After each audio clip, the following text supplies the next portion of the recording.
Hi guys, at the massive pro-Palestinian march in London on Saturday, all British politicians were put under pressure to do everything in their power to help the people of Gaza. And of course, Keir Starmer, the Labour leader, wasn't exempt from that.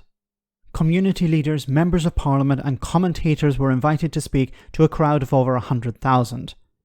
Mick Lynch, the General Secretary of the RMT Union, was one of the guest speakers, and he had a message for the leader of the opposition. Back a ceasefire. Have a listen. We call on the Labour Party leadership and our whole movement to support peace, not war. Starmer must call now for an immediate ceasefire and mass emergency aid for the people of Gaza. The Labour Party and our whole workers' movement must show it is on the side of the peacemakers, not the warmongers. Let's build peace and a just settlement for all peoples of the region. End the killing now. Call the immediate ceasefire and let's create the road to a settlement with peace, social justice, human rights, freedom and dignity for all. Solidarity to Palestine and solidarity to you all.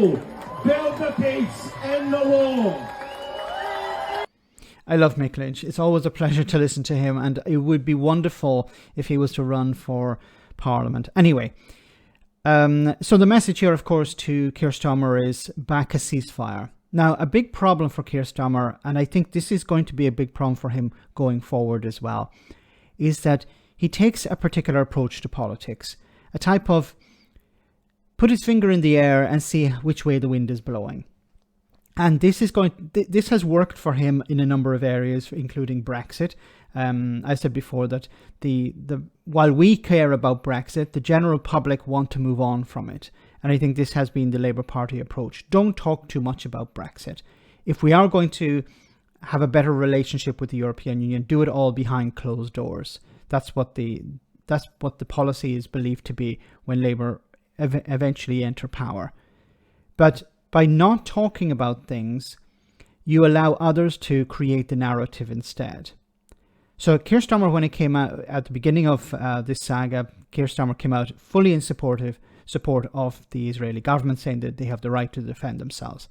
Then he got himself into a bit of hot water when he said they can use whatever means necessary, but they must respect international law, including the siege. So he waited 9 days to clarify his position.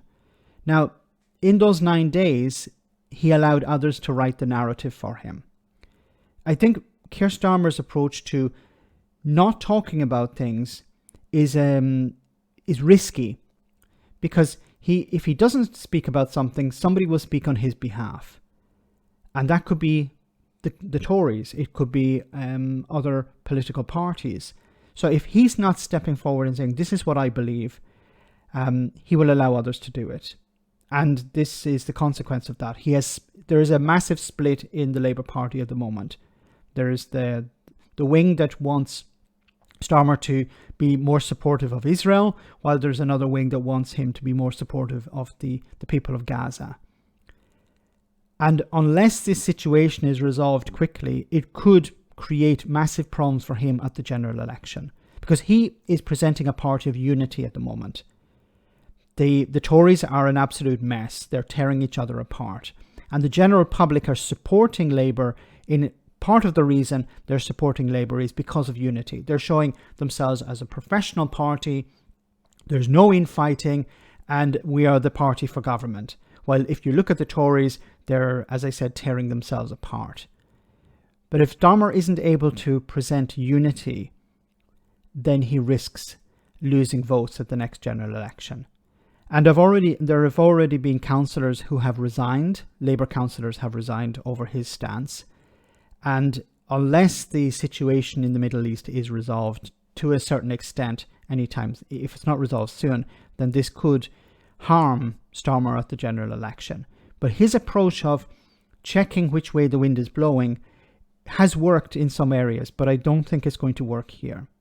He has to be a bit more proactive. Let me know in the comment section, guys, what you think. As always, your comments are greatly appreciated. Thanks a lot.